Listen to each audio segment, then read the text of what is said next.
All right, guys, I am joined by a very special guest. Rebecca Brunson is here with us, five-time WNBA champion, the only WNBA player to have 5 rings, yes, right? I'm holding on to that as long as I can. I don't have much control over it anymore, but it is fun to say. Well, we're not seeing a dynasty like we did at that time right now, at least. So I think you got a few more years left in that. Also, broadcast host, FanDuel Sports North Network. Host, anchor, reporter, everything in between. Wife, mother, she does it all. Yeah. Thanks for being in with us, Phoebe. Of course. So excited to have you. We are celebrating Girls and Women in Sports Day. Yes. We just want to talk about you and your career and everything in between. So first and foremost, just tell us a little bit about how you got into sports to begin with. Yeah, well, I'm originally from Maryland, so import here to Minnesota.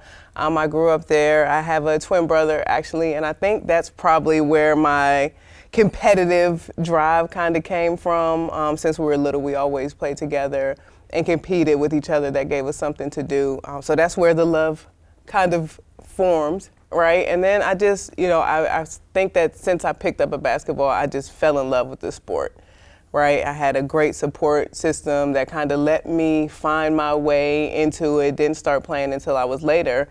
And then just took it as far as it would take me. I just was along for the ride, really. Well, at what point did you realize that you could take your game to the next level, college, the W, everything? I was always a player that was just in it, kind of in the moment. I was never really the player that was like, I want to go this place. I want to be this player. I want to do these things. I really honestly just loved competing, and I loved the game of basketball. So when the door opened for it to take me to college, I walked through the door. When the door opened for me to be a professional athlete, I walked through that and embraced every moment of it. So there wasn't necessarily a time where I was like, ooh, this can help me get here. It was really because I loved being a part of a team. I loved playing basketball. I loved competing at a high level. And I just enjoyed it so much that I wanted to do it as long as I possibly could. How do you think that the sport itself helped shape you, especially during those developmental years? Yeah, I think playing sports is so important for young women. And it's not necessarily because, like I said, it's not because you have to play a sport because you want to be a professional athlete. Right. There are so many things that sports teaches you, right? It teaches you how to work together, to be cohesive. It teaches you how to, delegate within a team. It teaches you how to accept your role within a group setting, right? So all of the lessons that I feel like I carry with me through life, whether it be playing sports, whether it be being on a team of coaches or broadcasting or a team of family, right? All of the things what I learned and how to be a part of a team and be, a hard worker, all of those things I feel like were taught to me through sports. When you were growing up, who inspired you that was a part of sports? Was there anybody that you looked up to? That was a part of sports? Yeah. I really looked up to, I was raised by my mom and my grandmother. I have an older sister as well. And none of them were really into sports, right? Okay. They were competitive in their own way. Yeah. But they were very driven in everything that they did, right? They taught me the value of starting something and sticking to it, seeing things through, right? So it wasn't necessarily even about sports, but those life lessons allowed me to be successful in what I chose. They chose different things, right? But for me, it was watching them be successful women, being hardworking women, right, and not being swayed from whatever path they were on. That's the same mindset that I took with me into the sports. And also, I feel like at that time there was just not a lot of women basketball players to really look up to either. So you're kind of a trendsetter in that and pioneer in that. Oh my God, I hear all the time when I see players now that are in college or in the pros and they're like, I watched you when I was little. I'm like, thank you, but Thanks. sad. Okay, now I feel old. Yeah. Exactly, but I mean, it's fulfilling to know that you have inspired the next generation of athletes, of professionals, by what you were able to do just because you enjoyed it, just because you loved it, right? So I think that there's great reward in that. And the trajectory that women's sports, in particular women's basketball, is on right now too. You guys very much laid that foundation for the next generation that came up. So for you, what is it like seeing that come to fruition? I think it's great. I think that, right now, socially, we're in this weird place, just juxtaposition of women's rights and access to sports. And then on the other side of it, you see massive growth in basketball, not just basketball though, with soccer, with rugby, with a ton of different sports. You see like what I wanted to happen when I was playing finally happen for women in all different types of sports, like that recognition, especially media recognition, right, of how amazing this product is and how amazing these athletes and these women are. So I'm happy that sports is still a place where you can see the forward momentum and the growth for women. I feel like Minnesota, and obviously I'm new to Minnesota, I've only been here for about 2.5 years, but what I've gathered in my time is the Twin Cities in particular have really shown, I would say, more love than a lot of other places have for women's sports, women's basketball, which is easy because of what you guys did with the Lynx, right? It's easy to support a group like that. But what has the Twin Cities support and Minnesota's support meant to you in your career? It means a ton. I mean, I played here for 9 seasons. So throughout that period, we were successful, right? So that always helps. But there were always fans that followed Lindsay Whalen, one of my teammates from when she played in high school, right? You see now the fans that follow Paige Becker, who's a Minnesota native that's at UConn, they'll follow her career. So I think that Minnesotans have always had an understanding of how special women's basketball can be, and I don't think we've had any issue with getting our fans to come out to our games and supporting us in certain ways. It can always be better, right? We're still going to continue to grow, but I do appreciate the fact that we always had great crowds. Now when you go to other arenas, when we travel, it's like a surprise, like, wow, now they have, their arena's full. It used to be we would have a full arena and then we might travel to other cities and they didn't have the same support as we did, right? So, but there's a noticeable difference now. So I appreciate that even more, knowing that we started like this. We already had the support of our fans and we so much appreciate it. All right, when we come back, we are going to talk to BB a little bit more about her basketball career and also what she's doing now in broadcast. More to come celebrating girls and women in sports.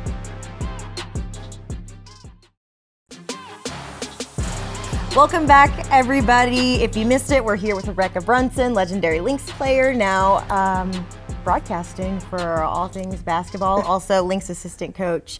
Let's talk a little bit about your basketball career, too. Yeah. I have only been covering Cheryl Reeve and the Lynx for 2.5 years, but I feel like I've learned so much from her as a person, just doing the coverage that I do. You're way more involved than I am. What has she meant to you in your career, and also just having a woman like her in your life? She's been great. She's a phenomenal leader. That's first and foremost, right? And I think that one of the things that makes her such a great leader is the way that she approaches people. She cares about people, the whole person, and that's been so important in the Lynx success and then also my growth as a player person. All right, so she's always been supportive of everything that I wanted to accomplish while I was a player, and then she's also been extremely supportive of what I wanted to do afterwards, which is kind of why I ended up in coaching, right? Yeah. Because she is someone who always looks and reads and tries to figure out what someone may want or be good at without them either saying it or knowing it. And she was like that as she addressed me as a player, and then after I decided I wasn't going to play anymore. It was actually before I retired, before I actually said the words retirement. We sat down and she was like, what do you think about being on staff? And I kind of sat back and I was like, okay, let me think about this a little while. And I did, and I knew that I loved the organization. I knew that I loved the players. I knew that I loved the sport, right? I am fully rooted in Minnesota too. So after she approached me with that, it was easy for me to be like, you know what, this is something that I really want to do. So she has been someone who has been inspiring for me to look up to and watch her be a leader, but she's also been someone who's been very keen and teaching me how to be a leader in my own right, whether it be a player or a coach. So she's an amazing human. I love what she does for the community, and I love seeing her continue to watch what she's doing for the players that are coming up. Well, what did it mean to you when she came to you and saw that in you too. I mean, what was that like, just from your perspective? Yeah, I mean, I've always valued her opinion, right? So when whatever she has come to me and said, I always would take it and think about it and process. And this was just another situation in that. And now I'm extremely grateful that she saw that in me, because I love what I do. I love being with the players. I love being able to coach them. I love being in the meetings with the coaches and figuring out schematically what we're going to do and how we're going to approach certain things. So yes, she saw it. And I'm so grateful that she did, but I'm just appreciative that I'm in this space. Again, she's just a great leader, great coach, great person for the community, great advocate for women in sports or out of sports, right? So, and that's something I think that you probably noticed in your covering of her, is that her advocacy is unmatched, right? She is a fire, a blaze for women's rights and inclusivity and equity and equality and all those things. So. It's just, you know, I'm blessed to be able to have her as a friend, mentor, coach, co-worker, all the things. Kind of weird she's your co-worker now, right? It is. Yeah. It's a transition, but the crazy thing about it, if you have a good relationship with your coach, which is what I try to do with my players, then in essence you are a co-worker, because you're working towards a common goal. So having that relationship with her as a player, it made the transition into being in a different role a little bit more seamless, because essentially you are co-workers because you want to achieve the same thing. She does give a lot of kudos to you too. She always says you're kind of like her mouthpiece in terms of, you know what she's thinking. Maybe if a player doesn't understand exactly what she's trying to portray, you're able to do that for them, so that you probably hear it, but she tells us all the time when she's talking about you how crucial you've been, especially to the success they saw last season. So it's very cool for all of us to kind of stand on the side and watch it all. But it is very cool. Okay, you talked about retirement. Mm-hmm. When did that decision come about, that you decided to retire from playing the game? When she asked me if I wanted to be a coach. You're like, okay, it's time. I mean, there were a couple games that I would go to. Obviously, I was still supportive of the team, even when I wasn't playing and I wasn't fully retired. And it looked, you know, I was like, I don't know if I want to go through that anymore. Right. And I think the thing about being an athlete is your body will tell you, your spirit will tell you when it's time for you to transition into something else. Mm-hmm. And if you listen to it, then you'll be able to take advantage of other opportunities that might be there for you. You know, I think there are a lot of players who try to hold on a little bit longer than they should, and they miss some opportunities that may have aligned with the right timing if they would have listened to the cues that they were getting, right? So I was always a player, like I said, through college and through the pros. I didn't hold on to it for any reason except I enjoyed it. I loved what I did. I loved playing basketball. So when that started to waver a little bit because some of maybe the physical demands I didn't want to meet, or maybe I wanted to have a cupcake. Yeah. You know what I mean? I didn't want to be on that diet tired anymore. Of the strict everything. Tired. Yeah, it's been years.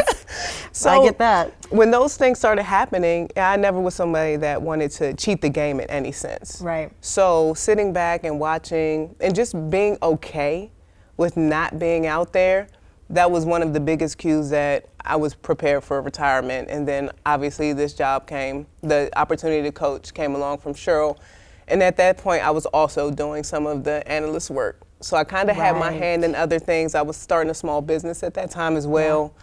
So I had other things that were pulling me in different directions aside from playing, which I hadn't experienced before. So at that point, I was like, okay, it's time to let these young ones kind of have this. Right, it's time. Yeah, I feel like there was such a transition. You retired right before I got here to the Twin Cities, but I do think I will say, when you come into a space, I was 24 when I started here. I was so scared of everything. You're still a baby. And I think you were the first person that I asked a question to that was on with any pro sports team here, and I was like, you know what, really? He seems like a kind enough person that if it's stupid, it's totally fine. Well, I am glad that I made you feel that welcome. Yeah, I think we were doing some kind of scrum, and I was like, okay, you know what? It's now or never, and I feel like this is totally like a comfortable space for me to do this in. I don't know what the question was or why we were anything, but I always remember that. I'm like, I think BB was the first person that That's pretty cool. I finally got the confidence. I am honored. that I was able to. Yeah, I think it went encourage well. I that. don't think you thought it was stupid, so I was like, okay, whew, Of course we did not. it. We ripped only think the Band-Aid questions off. are stupid that are in our own heads, right? Once you Right. put them out there, they may, no matter what, it may be a question that someone asked before. It may be a question that they've never heard. But Right. it's anytime you ask a question, I feel like the person that is getting asked rarely thinks that is stupid, unless they're a certain type of person. Right, and you would know. You would know how all of that works. All right, when we come back, we're going to talk to BB a little bit more about her broadcast career and how that transition worked. So we'll be right back.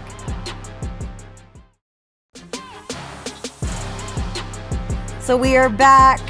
BB, thanks so much again for coming in and talking course. to us. Let's talk about your transition. Obviously, you retired from playing the sport, but you're still very much involved Yes. in basketball. Talk to me about your transition into broadcast. Well, it's interesting because when I was actually still playing, Jim Peterson, who works for the Timberwolves, he was also doing the coaching, broadcasting type of back and forth, right? So I watched him go through this. And he is the one that suggested that maybe I try to just do this during the off season. I was here and I got on a couple broadcasts and I really enjoyed it, right? I really enjoyed being able to be involved and talk about the game and break things down for fans. It was so much different than playing and coaching because I don't have any control during, like Right. zero control. Right. Yeah. But there are things that I see that I feel like I can explain that to the viewer in a way that might help them understand what someone is trying to do or why something is working or what could possibly happen in these situations. So that is something that I really, really started to enjoy. So now being in the same situation as Jim is so interesting, doing the coaching Right. during the summer with the Lynx and then being able to work with the Timberwolves in the off season.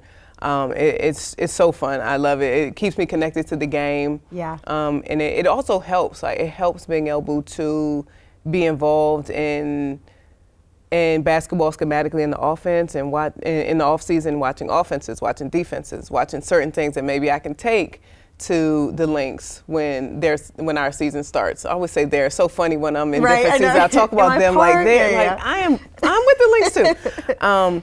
So I mean, it's just so cool being able to watch and analyze and then to be able to bring and coach. It's just really fun to be able to be on both sides of that.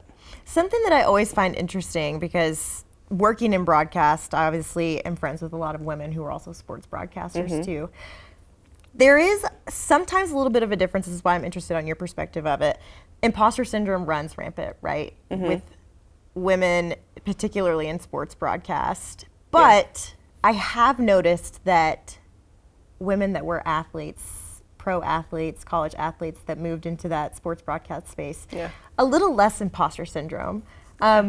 How have you ever had any kind of imposter syndrome in doing sports broadcasts, or is it something that you're just like your confidence has always kind of been there? No, I mean, for sure. I think that when you're in a space that's dominated by something that is not you, Right. then there's always the option for you to feel like you don't belong, right? But I do think that being an athlete has helped me to be able to fit in different spaces without even having to, if I was doing tennis, per se, a sport that I have no knowledge of, really. I think that being able to be comfortable in my own skin, being able to be comfortable asking questions and understanding that I don't know everything and it's okay not to know everything, to be able to just have that type of confidence in self will allow me to step into different spaces. And these are the things that you learn when you start playing a sport, right? There's a little bit of confidence boosting that goes a long way when you're an athlete. But in basketball, in this situation, there obviously have been moments where I'm like, do I fit in here? Right. But then I have to check myself. I know this game. I understand this sport, right? Lean back on the fact that I was a successful athlete, that I've done these things, right? And then I can kind of say, okay, even though this might be a little bit uncomfortable, I'm okay. I know what I'm talking about. I know what I'm doing. And that has allowed me to get through any moments where I might feel like I don't belong in this space. Right. For you too, covering the Wolves, what used to be the NBA was very much a man's world. You and Marnie do everything, right? Yeah. How important do you think it is for young women to see you and Marnie doing what you do on Wolves broadcast, and Katie as well, too? Katie, we have Leah. Right. Also, And we have Leah. producers that are women, so yes. How important? I mean, it's a long season too, right? But it's a lot of coverage, and a lot of people have their eyes on you guys constantly. But it's something that maybe 10, 20, 30 years ago, we wouldn't see. Right, you know? exactly. That's changed so quickly. But how important do you think it is that you guys are filling these spaces as women in sports? I think it's huge. Yeah. I think that just like what you see with sports and media coverage of sports, there's a certain level of respect that is being given to women who are athletes. And that's the same thing that is happening in the media and broadcasting aspect or world, is that now people are respecting the fact that women know about sports too, right? But I do think there's an opportunity for women that are in these positions to be maybe torn down a little bit more than their male counterparts, even if they do understand, even if they do know.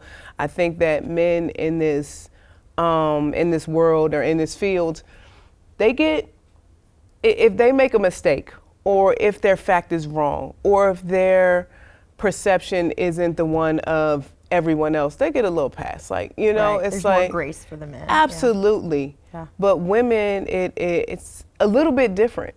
Right, so that does put the pressure on to, okay, we have to know exactly what is going on. We have to fact check this and that and this to make sure that everything that we say is packaged really, really tight so that no one can possibly break it down, right? That is pressure.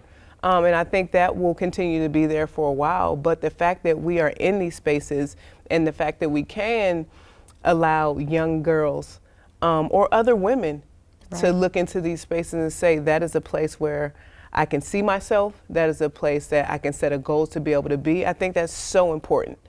And there is a little growth that still needs to happen. But I love when I turn on any sports network and it's not full of men. And that's every sport, whether it be hockey, whether it be football, whether it be soccer, any sport that you watch, you will see a female analyst, play-by-play, broadcaster in some sense. And I love that, and I think it's so important that we're giving females that may not be athletic enough to be a professional another way to stay involved in sport. Right. Like me. I was not anywhere near athletic enough to do that. You had some sport. I don't know what it is. I did. I played soccer. I did do soccer. There it is. But not on any kind of level that matters. No, I mean, but the thing about sports is every level matters. Right. Right. That is what's so special about sports. Yeah. Because the things that they teach you about life and about being successful in different ways, you can carry that to you in any career. If you look at like C-suite and execs, 94% of those women have played a sport. They're not professional athletes, but they understand success and what it takes to be able to be successful. So every level of sports matters. You're right, it does, and we're celebrating that today. You're so right. And people do ask me that all the time. They say, well, what sport did you play? Because and you know what? I don't like the fact that women tend to say, like, oh yeah, I played, but it didn't matter because it was middle school. When a guy will take that middle school trophy to the grave. I played. You want to play me? No, I don't, sir. Because you play at the Y. But they are athletes. Yeah. And we degrade ourselves and we say, oh, but that didn't matter. Why? It did, yeah. Right? And it was integral in me growing up and having confidence and learning how to work with others and have work ethic and things like that too. So you're so right. Thank you so much for coming in today. Of course. This has been so much fun. You Thanks gotta for come back having me. and talk with us when we get our sports extra going and all of that fun stuff. Anytime. All right.